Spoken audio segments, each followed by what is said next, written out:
All right, welcome to your Lecture 3, Part 2 for Unit 4.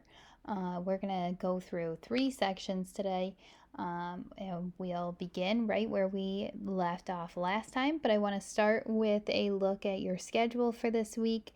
Just a little breakdown here. Monday, you should be watching this lecture.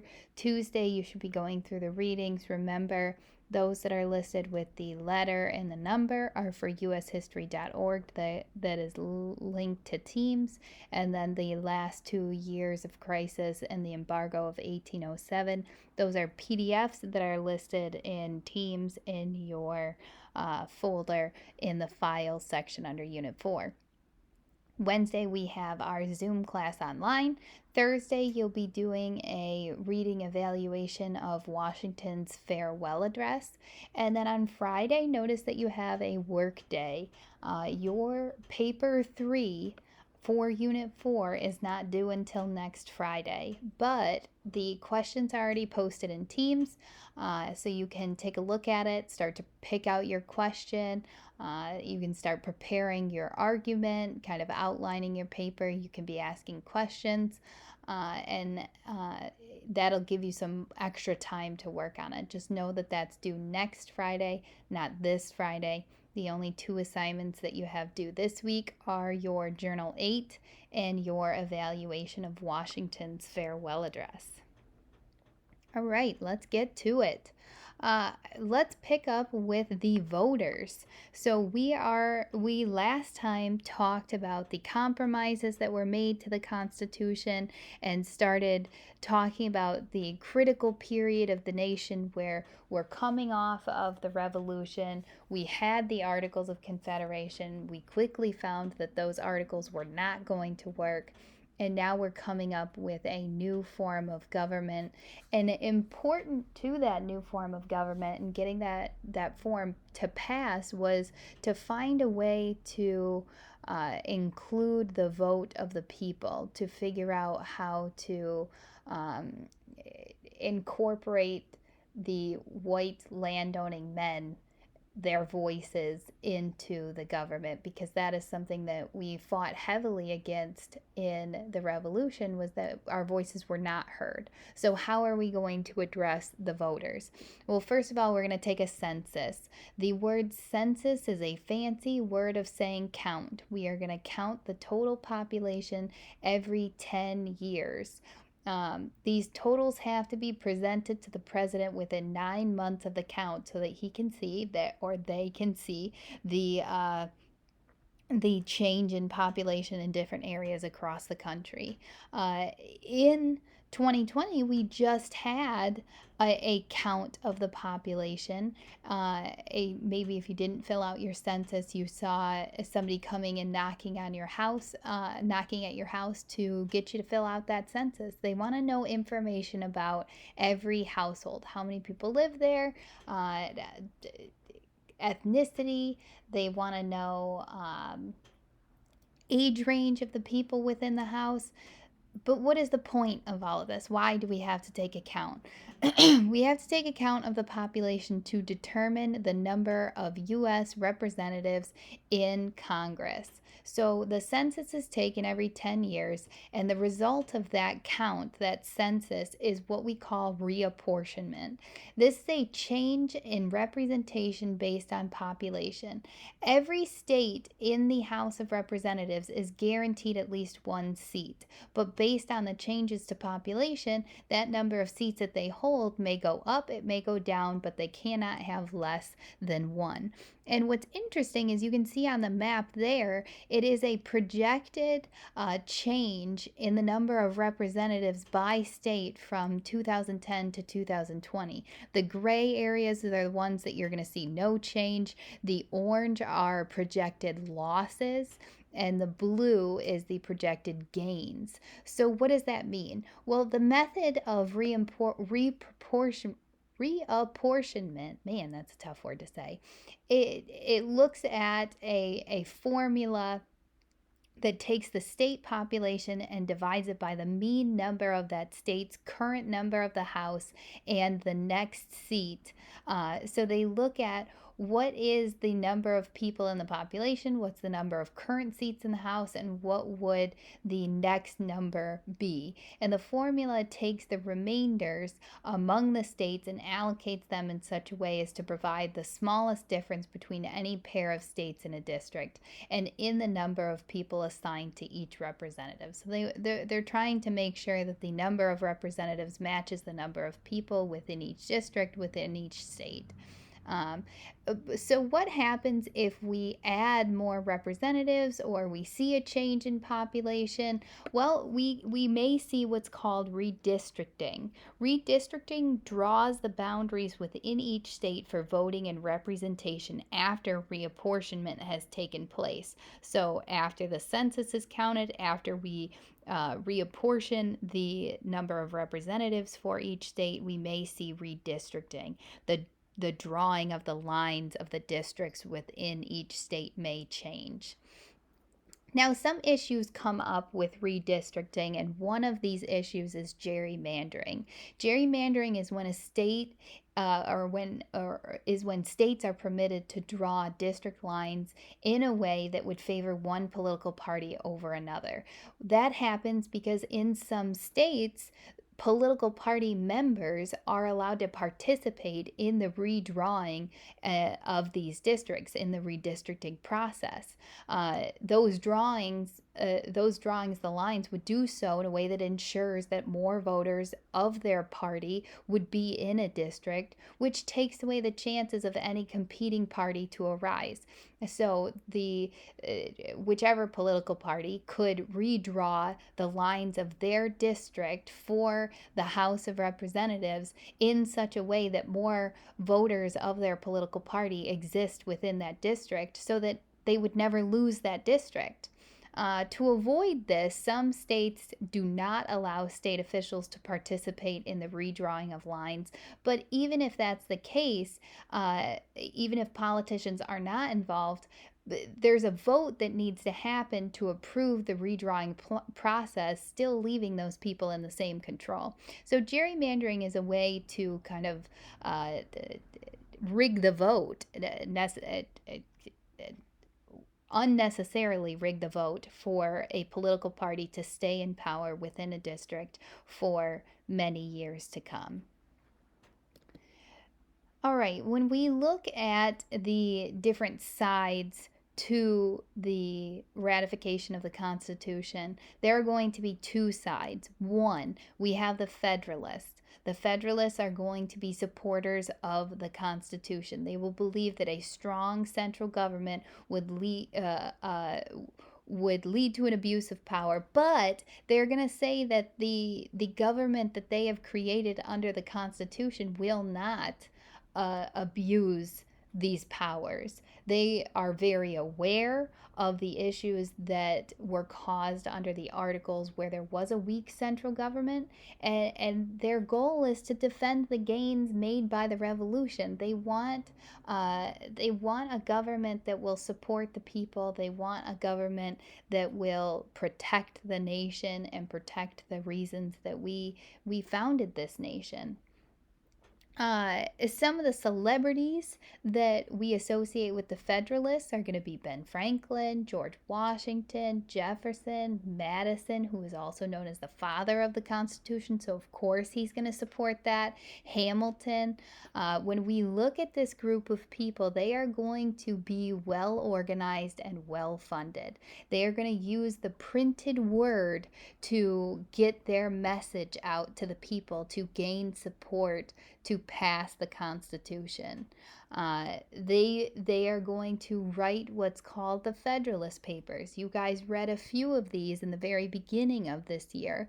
Those were 85 anonymous letters to newspapers, 85 essays. They're going to be written by people like Hamilton, Madison, John Jay, and they are going to explain the need for a strong government and explain separation of powers to avoid tyranny under that strong government, because that's really what people were worried about, that a strong federal government would become tyrannical, and we don't want that. What the Federalist Papers end up doing is gaining key states' approval in the process of ratification to the Constitution because they explained some of the most complicated ideas that were embedded into the Constitution, those principles that we talked about.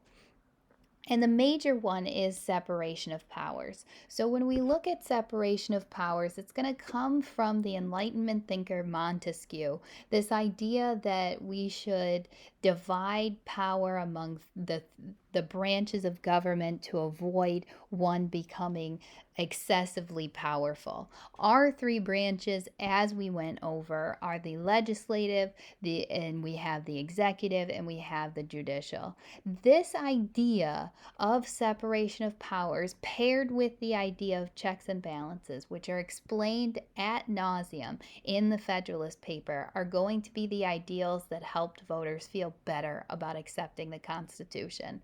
They see this and they say, okay, that fear that we had about the government becoming oppressive, that kind of goes by the wayside, because now we understand that there are restrictions built into the Constitution that would prevent that from happening. Despite the Federalist Papers, despite the pushing of the Constitution, there is still going to be a group of people that oppose the Constitution. We are going to label that group the anti-Federalists because they are anti-strong federal government in the name of protecting the rights of the people. The problem with the Anti-Federalists is they are going to be a less organized group of people consisting of average Americans. The Anti-Federalists are going to fear corruption. They don't believe that the separation of powers is enough. They say that the president, specifically the veto, would take away from the people's representation and the voice. They say that the court system would eventually encroach on the local courts, taking away their power. They say the lower house has too few members, only elites are ever going to be elected, and the threat of taxes and an oppressive army is also something that they fear. So they have a lot of points there, and what they want most of all, what they stress most of all, these anti-federalists, is the protection of individual rights from a strong federal government. They say that they need the people's rights to be explicitly protected in the Constitution to avoid what happened under the British. They say, they kind of reference back to the English Bill of Rights and say, look at this, if we write these down, then maybe the government won't step on these rights. The leadership here that we're going to see is James Winthrop, Sam Adams, Patrick Henry, George Mason.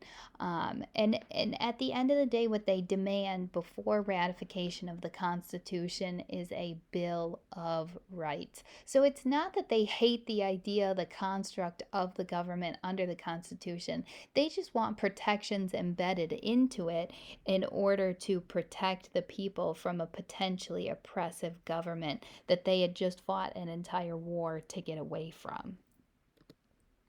So let's look at the road to ratification. The way that this is going to happen is through state conventions. The states are going to hold these conventions where they vote on either approving or disapproving of the accepting of the Constitution.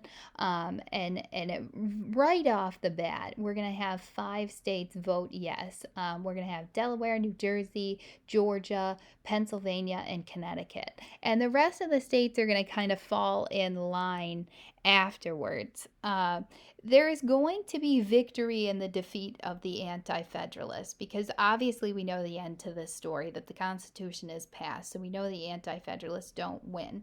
But what do I mean by victory and defeat of the anti-federalists? I mean that the anti-federalists had a victory even though the Constitution gets passed, because in 1791 we see the Bill of Rights, the first 10 amendments to the Constitution, being passed, and that means that they won. They got what they wanted in the end, the protection of the rights of the people, which pushes along the passing of the Constitution.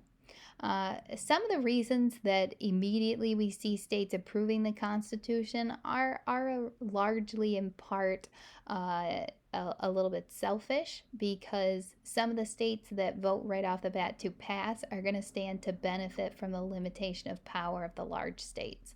Uh, the anti federalists are extremely important because they are going to shape the government through their opposition and kind of make the government wary of being too oppressive. We are going to need 11 votes from 11 states to pass the Constitution, and they get those 11. And this is going to be the first time that the ideas are put to the people, because the states, the conventions within the states are going to look to the people to vote to accept the Constitution. And an idea that I posed to you that I want us to pick back up on Wednesday is think about those who could not vote. Because remember, we know that only landowners are going to be the ones that are voting. So think about those that could not vote. And because there was such a large number of people that could not vote, does that in any way delegitimize our government? Think on that. And if you want, reflect on that in your journals for me. All right, we have the unwritten Constitution coming back to us. George Washington is going to be chosen as our first president. Because he's the first, he has no roadmap to look back to. He has no past presidents to say, okay, they did this, that worked, they did this, that didn't work, let me find my ground. No, he has to set the tone for all presidents to follow. Now, the word precedent that you see on the screen, set by Washington, that's going to be the examples that Washington sets that future presidents will follow. The major ones are the president's cabinet. Okay, remember that's that cabinet full of advisors that best educates and discusses with the president when making decisions. And the two-term limit. Washington could have easily got elected into a third term, easily. But he chooses not to, because he wanted to set the tone that the presidency is not kingly. The president can walk away and should walk away from the power and not be intoxicated by it, that we are a different nation. So that two-term limit is extremely important. Some of the things that are not in the Constitution, but they are a part of the unwritten Constitution, are political parties. Nowhere in the Constitution does it say that we have to have the nomination process for the presidency the way that we have it set it up in modern day. That's really tailored for the Electoral College. And while the Electoral College is in the Constitution, political parties and candidate selection is not. Lobby groups also not in the Constitution, but we are going to see those be very prevalent in politics today. And what we know the Constitution as, and I need you to put this in your brain, is that it is a living document, in large part because of the changes that we can make to it, the change over time that we see happening to it, and the fact that the people can see the adoption of our government to the changing times. All right, we are moving into the next section. This is section 2 of 3 that we are going to tackle today. We are going to see Washington's presidency come to an end. We are going to see the first major division in our country on Hamilton's plan, and then we are going to see the next election cycle take place. Washington's administration, he had a bare outline of what powers he could use and what he could not use. He is going to have to really figure things out on his own. Washington was not given a roadmap. In the beginning, he does not openly come out and campaign for the Constitution because he was very aware that he would be the first leader. What he attempts to do is separate himself from the public, and he also attempts to separate the executive power from the legislature to make them two separate branches. He does hold respect for civil authority rather than martial law, and he allowed for the nation to survive under that idea. We are going to see his cabinet be formed. He has 4 members in the cabinet: Secretary of State, Secretary of the Treasury, Secretary of War, and the Attorney General. The Secretary of State position is going to become very important as we move forward, being known as the stepping stone to the presidency. Washington's Secretary of State is going to be Jefferson. Um, when we look at Washington's first term, it's going to legitimize the new government. That's the goal. That's what's going to happen. And the reason we need to legitimize the new government in his first term is to show the people that this new government could work. The second term is where we're going to see political parties start to form and the cabinet begin to fall apart. Now, one of the main events during Washington's administration that pushes for the formation of political parties is going to be the Whiskey Rebellion.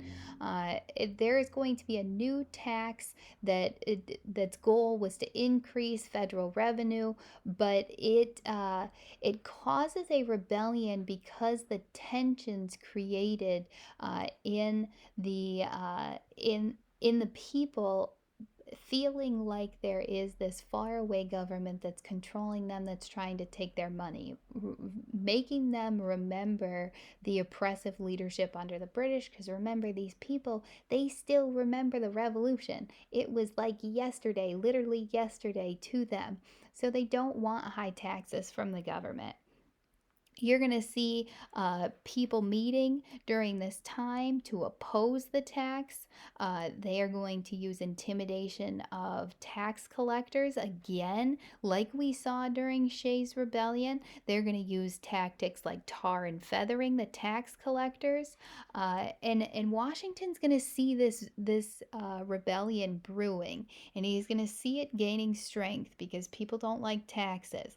And the tax here is going to be on grain, which is used to make whiskey, and that means that we're taxing the farmers. This is the same group that rebelled under Shays' Rebellion. Washington saw the writing on the wall here.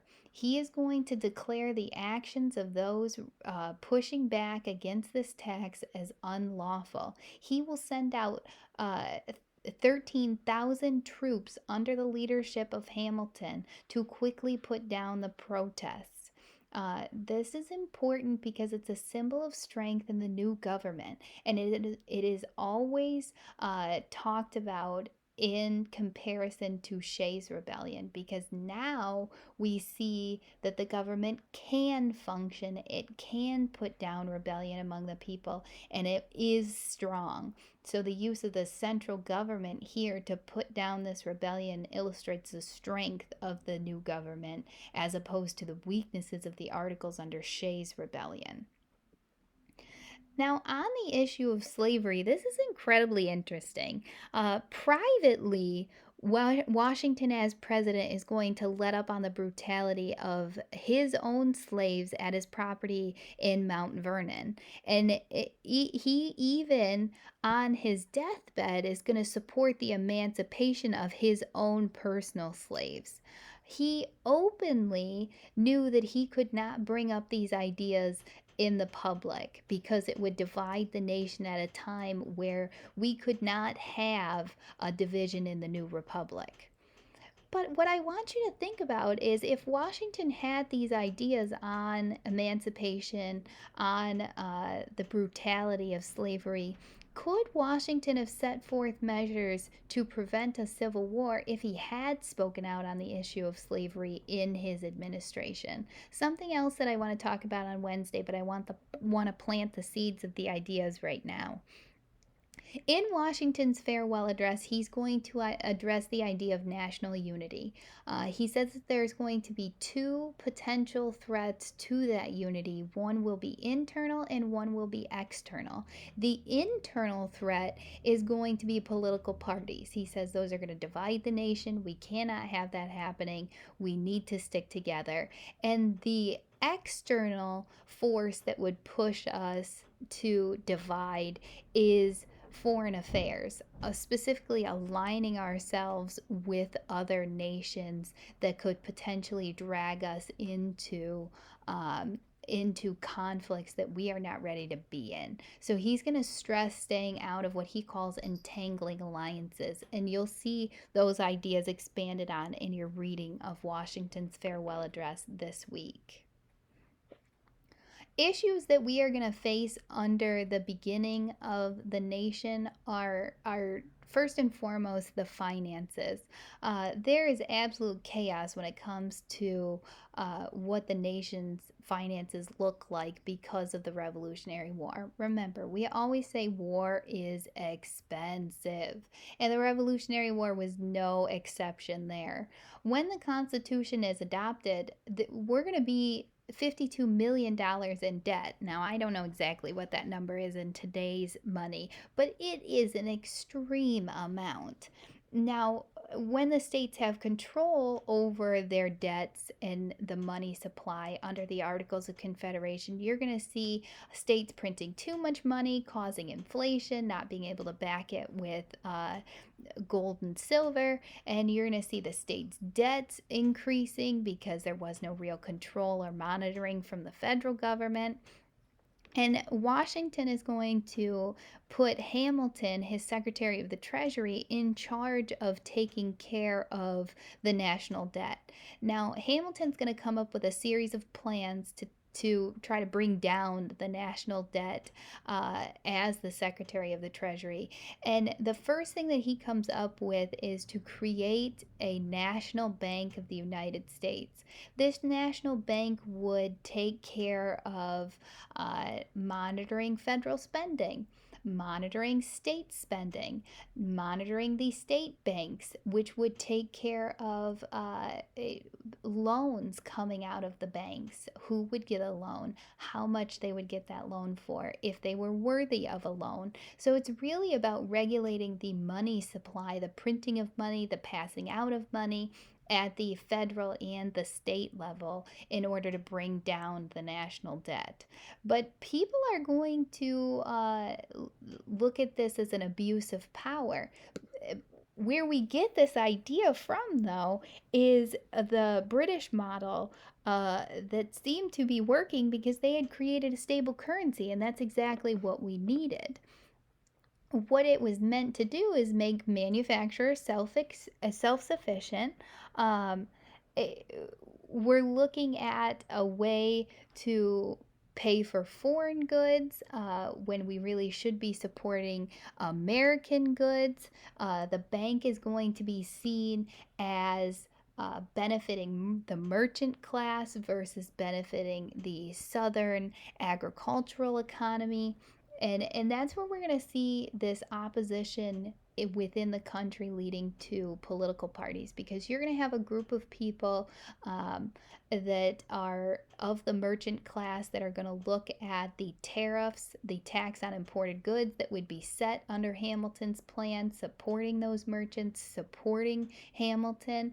And you're going to see the side of the people that are hurt by this, the agriculture economy. The bank is going to be seen as kingly. The bank is going to be seen as favoring only half of the nation's economy, not the whole. So you're going to see two groups come together and say either they support the national bank or they're against it. And that's going to lead to a formation of political parties in the United States. We're going to have the Federalists on one side, the political party that writes the Constitution that begins the nation, and you're going to see the rumblings of a group called the Democratic Republicans supporting the voice of the people, supporting the agricultural economy on the other side. The controversy of the bank, it really boils down to this face off between Jefferson and Hamilton. And it boils down to their interpretation of the Constitution. Jefferson is going to be a very strict interpreter of the Constitution, and he is going to say that the Constitution does not say we can have a national bank. On the other hand, you're going to have Hamilton, who is a very loose interpreter of the Constitution, and he's going to say this is necessary, this is proper for the people, and under the necessary and proper clause, we can create a national bank. It will also split the people north and south, because the northern half of the nation is going to be that merchant class, and the bank is going to favor business. And then you're going to have the south, the farmers, where they are not being favored under this national bank. You're going to have one side that says we should have a strong executive and judiciary versus the people should have the power. The democracy, the voice of the people should be heard, and the legislature should have the power. The strong executive is going to be the side of the North, with Hamilton saying we should find more powers for the federal government, and then you're going to have Jefferson be on the other side, where he says power to the people, power to the voice of the average man. um, and this is where I say we're going to start to see the split among the people in political parties. To further the political party split, you're going to see the tensions growing in the territories outside of the 13 colonies. The frontier conditions, you're going to see uh, battles taking place as settlers push beyond the Appalachian Mountains. So, treaties are going to be needed to negotiate with Native Americans who were being supplied by the British with arms and support to try to put down the expansion of the United States. That British presence in those forts is going to become monumental later on. The French Revolution is going to cause the people to split, because you're going to have the Federalists look at the French Revolution and say, look at those crazy people. This is what happens when you give the people that false sense of security that they can criticize the government. You're going to have the other half of people saying that criticism and rebellion is good for the government, that the rebellion needs to be responsive to the people's needs. When we look at the war between France and England, that's going to be a little bit better for the United States, because England is going to be turning its attention on fighting their old enemy of the French, rather than trying to suffocate the expansion and progression of the United States. But don't let that fool you, because they will still be keeping an eye on us, as we will see moving forward.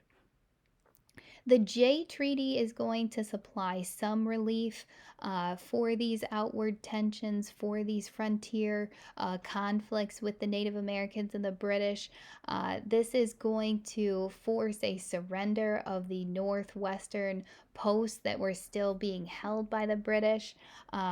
This is a very controversial treaty, because it allowed the British to seize goods that were headed to France from the United States, as long as the British paid for them. The people are not going to like that, okay? They don't want the government saying, okay, you can take these goods even though they were meant for somebody else, as long as you pay for them. No, we want free trade. We want to decide who our partners are, and we don't want anybody disrupting that. But in the end, it's going to make peace with the British and allow the United States to avoid conflict in the present, to prepare for conflict in the future. The election of 1796 is going to be the first time that we see candidates running at all levels. We are going to see the first two political parties face off. We're going to have the Federalists, which is for Adams, and we are going to have the Democratic Republicans. With this, We see that the Federalists are supporters of the Federalist administration. Adams is going to be the party candidate. He's going to be supported by Hamilton, and he has the support of the merchants, the urban commercial economy. The Democratic Republicans are going to say that ordinary people are going to be the ones that we need to listen to. They are going to be referring to these ordinary people as farmers, the leaders of the tobacco elites. This is going to be the face of the Democratic Republicans. It's going to be Jefferson and Madison. The election, when we look at it, the Federalists are going to say to the people, the Democratic Republicans support the French Revolution. They support the overthrow of a government at any time. And on the flip side of that, the Democratic Republicans are going to say the Federalists are elitists. What it results in is the New England states are going to support Adams, and Jefferson is going to get the support of the Southern states. Adams is going to win in the Electoral College 71 to 68. The runner up, Jefferson, becomes the vice president. Could you imagine being the loser and you then have to serve with the person that just beat you?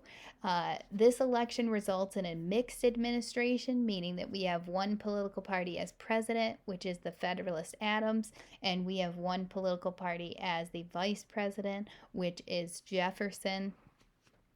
Under Adams, you're going to see a little bit of conflict when it comes to foreign affairs. We're going to see the United States is evolving a little bit, whereas Washington really pushed for neutrality. Adams is going to have a more difficult time remaining neutral. One of the bigger pieces that we see taking place in Adams's administration is what we know as the XYZ affair. Um, we go to France to negotiate terms of trade, and when the diplomats are sent to France, they are met with demands for money and bribes from French representatives that go down in history being known as XYZ to protect um, uh, their names and keep them anonymous. When the French bribe the United States diplomats, this is seen as a huge blow to the American honor. And it really is a rally cry for the people uh, who who are federalists and who are anti-French, because they're saying, look at them, they've just insulted us. They think that we're going to just pay off this bribe and do whatever they want to do. They don't respect us as a separate sovereign nation. And the result of the XYZ affair is Adams raising taxes to pay for an increase in Army and Navy. Now, if we know anything, we know that the people don't like high taxes. So those taxes that are put into place are pretty much the kiss of death for Adams. The other nail in his coffin is going to be the Alien and Sedition Acts of 1798. The Alien and Sedition Acts are a series of laws that are meant to uh, they say that they're meant to protect the unity of the nation from immigrants of foreign countries that don't respect us. Um, and the way that it does this is it grants powers to the government to deport immigrants. It also makes it harder for immigrants to vote. At this time, it was a 5 to 14-year process to gain citizenship to vote. The Federalists do this, and remember, Adams is a Federalist. They do this because they see foreigners as a deep threat to the democracy, so they say. Um, the sedition part of the Alien and Sedition Acts makes it illegal to speak out against the government. And what we see this as is the government taking over individual actions. It says there is not to be any public opposition to the government, or fines would be faced. Well, we know that that's not okay. We have the Bill of Rights now. Remember, it was passed in 1791, and that directly goes against the First Amendment. So we are going to see the states at this time, and specifically Kentucky and Virginia, writing in opposition to the Alien and Sedition Acts and saying that is illegal. You cannot do that. You are going against your own Constitution.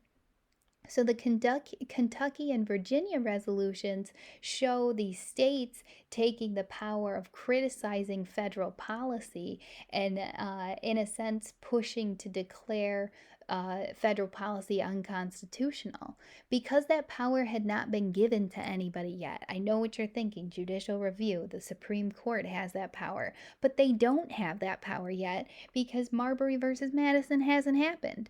So at this time, because that power had not been claimed, because the Supreme Court was full of Federalists that supported the federal government, the power had not fully developed. So the states passed these resolutions declaring laws constitutional, and this begins the conversation of state versus federal power under the idea of federalism.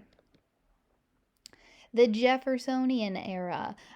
He is going to win the election of 1800. We are going to see this as the first peaceful transfer of power because we have the first change of one political party to the next political party. We go from the Federalists to the Democratic Republicans. Jefferson is going to look at democracy differently. He is going to support the voice of the people. He's going to say that the backbone of this nation is agriculture, and he is going to push for the states to have more power under Jeffersonian democracy. Where we see Jefferson kind of bend his morals is with the Louisiana Purchase of 1803. Jefferson, before this, had always been a strict interpreter of the Constitution, trying to restrict the power of the federal government by reading the Constitution word for word. But when faced with the idea of doubling the size of the nation, gaining the trading port in New Orleans that would be monumental for the United States as far as advancing, he accepts the Louisiana Purchase, and even knowing the power had not been given to the president to make these decisions of purchasing land, how could one deny taking the opportunity to strengthen the nation in that manner? Now, what really seals the fate of Jefferson is when it comes to foreign affairs. The British had begun what we call British impressment.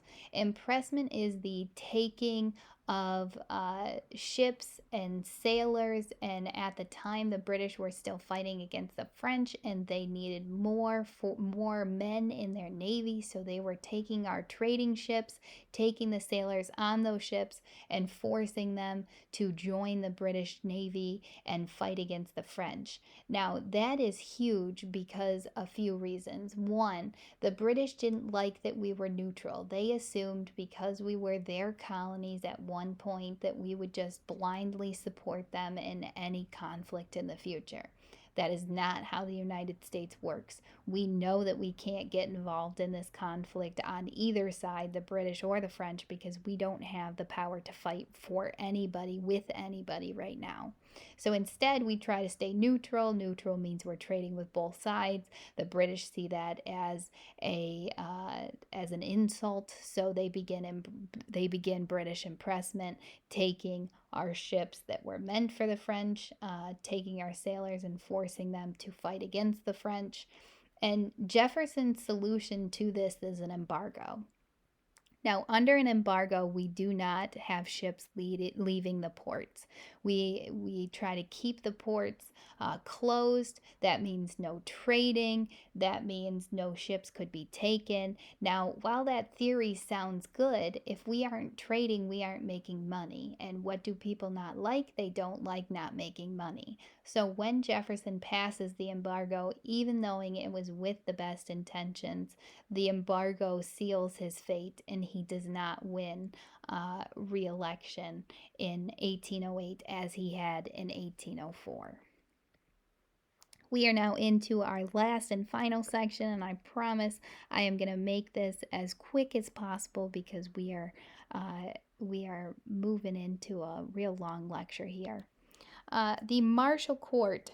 The Marshall Court, we call it the Marshall Court because it's named for Chief Justice John Marshall. He is going to leave us with a four-part legacy. The first part of his legacy is the power of judicial review. The second part is that he consistently supports federal laws over state laws. The third part is that Marshall is going to broadly interpret the Constitution to find implied powers, strengthening the federal government. And he also believes in what is called the sanctity of contracts, which limited the state governments when it comes to interference with business.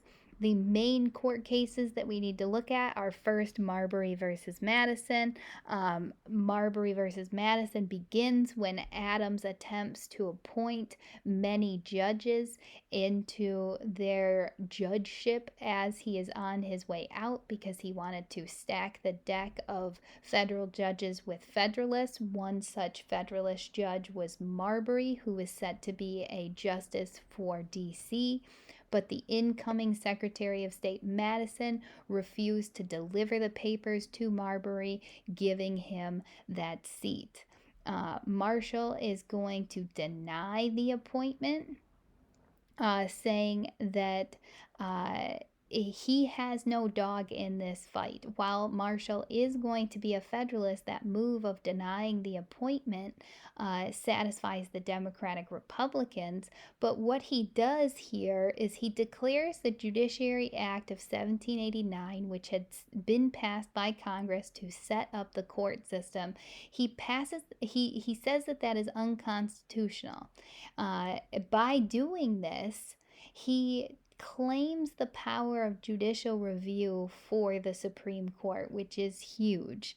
The Constitution did not speak on which institution within the government should judge constitutionality of laws, but Marshall is taking on and declaring the Judiciary Act of 1789 unconstitutional.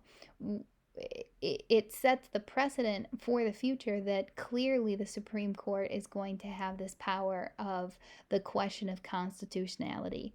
After this case, Marshall never again rules on another federal law making any unconstitutional. Instead, he sticks to his roots, interpreting the Constitution broadly to strengthen the national government rather than weaken it by declaring laws unconstitutional. McCulloch versus Maryland is the second piece that we need to look at. This is going to be the case regarding the national banks. The national banks were threatening, or were believed to be threatening, local and state banks that were already established. In Maryland, to protect the banks, the state had put in place taxes on the operation of the Bank of the United States, which is the National Bank. One such cashier, James W. McCulloch, of the Baltimore branch of the National Bank, had refused to pay the tax that had been put in place in Maryland. And the Marshall Court, under seeing the actions of McCulloch that went against the taxes that were put on the National Bank, the Marshall Court is going to hear the case of McCulloch. And they are going to strike down the Maryland law that had put the tax on the National Bank. The court is unanimous in this decision that the states can't tax the national bank. The states can't tax the federal government. That's crazy. The national government in this case is said to have unenumerated powers that are not outlined in the Constitution but include the National Bank. So here you see Marshall down to his roots, siding with the federal government. The final case that we need to know is Gibbons v. Ogden. This is going to look at a New York State law that had given the power to steamboat operators to kind of set to set taxes, to set restrictions within their state boundaries. Uh, the states would carry out this law and would go on to set state laws that required boats crossing state borders to pay large fees in order to gain navigation privileges. One such steamboat owner, Thomas Gibbons, who did business between the states of New York and New Jersey, challenged the steamboat monopoly being run by Aaron Ogden that had put in place these heavy taxes.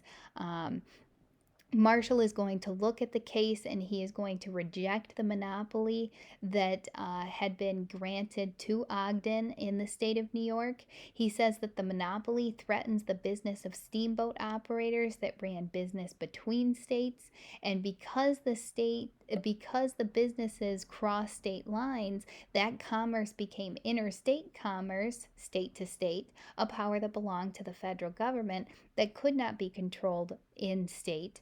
So again, in Gibbons v. Ogden, we see Marshall extending the power of the federal government, giving a broad definition to commerce here, and asserting that federal law is above state law, utilizing the supremacy clause. Those are the three cases that we need to know moving forward. Back to looking at what's going on in the United States as far as tensions building. We are going to see in 1808 Jefferson loses, James Madison comes in. That impressment is going to continue on the seas. What we add to the tensions here are the Native Americans in the West, who are going to constantly be battling our expansion efforts. We are going to see rapid population growth, and we are going to need geographic expansion, which kicks up and increases the conflict with the Native Americans even more. And this causes wars throughout the early 19th century between settlers trying to expand and the Native Americans. Uh, why we keep pushing, even though we keep meeting conflict with the Native Americans, is we see that the health of the Republic is dependent on expansion. Um, we are going to, as we expand into the frontier, need a way to connect this new territory. We use turnpikes, we use bridges, we use canals. Turnpikes are going to be roads that use tolls to take care of the upkeep of the road. Canals are going to be man-made waterways that allow for goods to be moved further faster. The most infamous that we need to know is the Erie Canal, which connected Lake Erie to the Hudson River, essentially connecting both sides of the of New York State. Lewis and Clark are going to lead the exploration of the new territory that was gained by Jefferson, looking out west to expand and to see what that land has to offer. We are going to see war approaching on a few different fronts. First, we have to look a little bit at global affairs between the British and the French, and the United States need to either pick sides or be caught directly in the middle.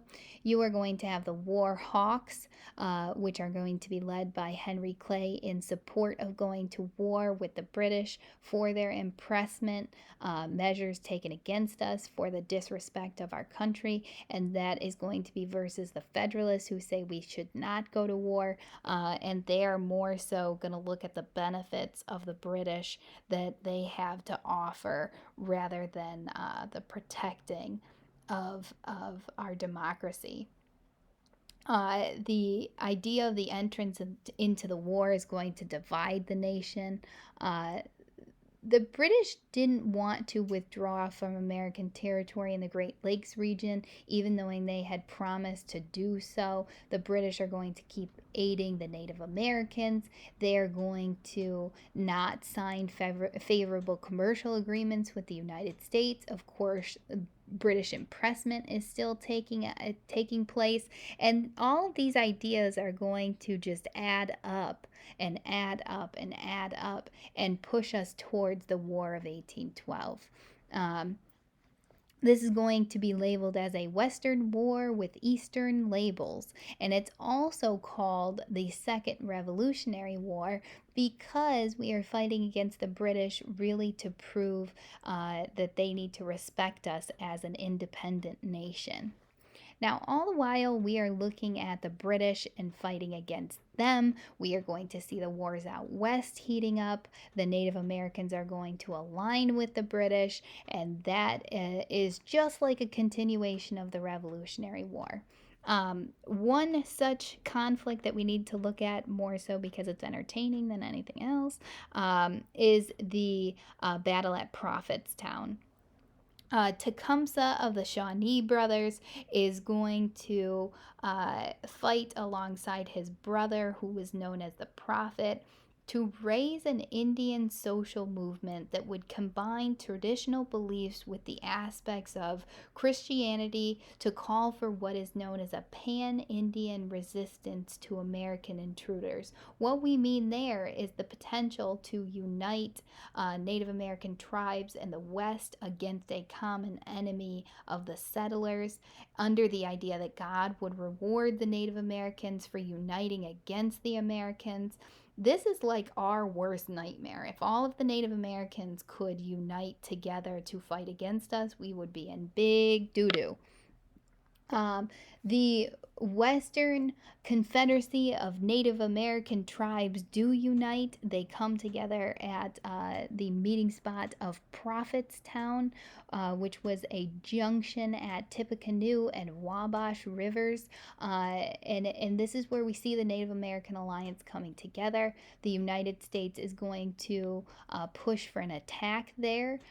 We call this the Battle of Tippecanoe, which was led by William Henry Harrison, a future president. Here, Tecumseh is actually not at Prophetstown when William Henry Harrison leads the attack. He was away recruiting Creeks to the Confederacy at the time of the battle. His brother is killed. The Prophet was killed at the battle at Prophetstown, the Battle of Tippecanoe. And what Tecumseh does is put a curse on the presidency, and we are going to see that begin with William Henry Harrison, and we will see all presidents having either dying due to assassination or potentially dying due to natural causes that are elected in the year zero. So think about those presidents that we're going to see. Lincoln, Kennedy being of the most famous, but we will also see Bush, who almost died due to choking on a pretzel, but modern medicine saves him. Reagan almost died after an assassination attempt, but he was saved by modern medicine. But Tecumseh's curse coming out of this expansion west and the threat of Native American resistance uniting against the settlers. The War of 1812, we are going to make this short and sweet because it is short and sweet. The War of 1812 is seen as a turning point for independence of the United States. It's going to be called Mr. Madison's War. The United States gets the bright idea to invade Canada because it was controlled by England. We thought that we could easily invade Canada, take it from England, and we would prove ourselves, but that was not the case. We are easily defeated by Tecumseh, who had fled there after the battle at Tippecanoe, and the British. Mainly, we lose this because New England states would not allow for their militias to fight outside state borders, so we don't really have the numbers that we needed. The invasion of Canada in 1812 is easily put down. The summer of 1814, easy blows are made to the United States from the water by the British Navy because they're superior to us. Remember, the sun never sets on the British Empire. They had to have that strong navy to protect them. We are no match. What really hurts us, though, is once Napoleon is defeated, the British have the ability to amp up the fight against the United States. They take DC, they burn the White House in retaliation for our attack on Canada. The President Madison, flees the White House. He never moves back into the White House. Um, And this was really a blow to our morale as well. Um, there's a failed attempt by the British to take Fort McHenry. Fort McHenry is important because an onlooker, Francis Scott Key, watching this failed attempt, is going to write the Star Spangled Banner, which eventually becomes the national anthem. A little irony here is that the Star Spangled Banner was written to the tune of an Old English drinking song. And the United States adopts this anthem in 1931. To end the war, though, we are going to see the Treaty of Ghent. The Treaty of Ghent basically uh, it is a reset to the war, and we'll talk more about that in 1 second. But what we also see with the War of 1812 is the death of the Federalist Party. And the death of the Federalist Party comes at the Hartford Convention. We're going to see 26 Federalists representing the New England states meet at the Hartford Convention, and they discuss how to reverse the decline of their party in the region. The meeting is pretty bad timing, though, because it's in the middle of war. You have these political party leaders coming together. Who are talking about their woe is me. Excuse me, there's this interruption of trade. We shouldn't have gotten into this war. They refuse to commit their state militias to the war. And really, when we're trying to fight this second war for independence, when the Federalists don't really buck up and support the war, it's the end of their party. Because remember, we want to support the country. We don't want to see any fighting take place, especially at the detriment to us. So the Federalist Party will die with the Hartford Convention. The results of the war, we have the split of Americans coming from this war. Um, we look at the costs of this war. That's going to split Americans further. How the heck do we take care of this debt now?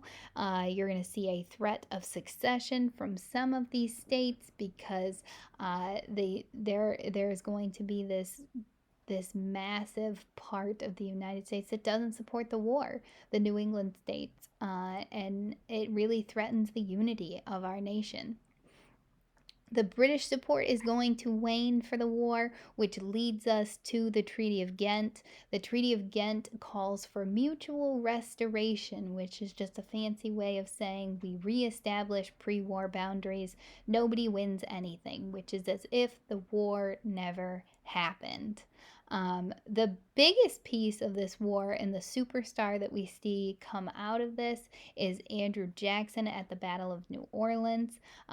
Sadly, though, the Battle of New Orleans comes after the signing of the Treaty of Ghent, but messages were sent so slowly that Jackson did not get the message, and he goes on to lead a victory over the British.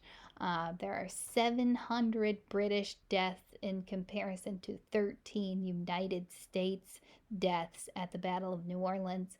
And the only reason we'd bring this up, even though it had nothing to do with the war, is that it launches the career of Jackson, who is going to become very, very important to us. I want to end with going back to your assignments for the week. Remember, you have your journal number 8 due, you have your evaluation of the farewell address, and you even have a little extra time built in this week to begin working on your third paper, which is not due until next Friday. I apologize, this lecture is about 15 minutes longer than it usually is, but you have an extra work day to finish up watching it. Any questions that you have that come up, please let me know. I will see you on Wednesday.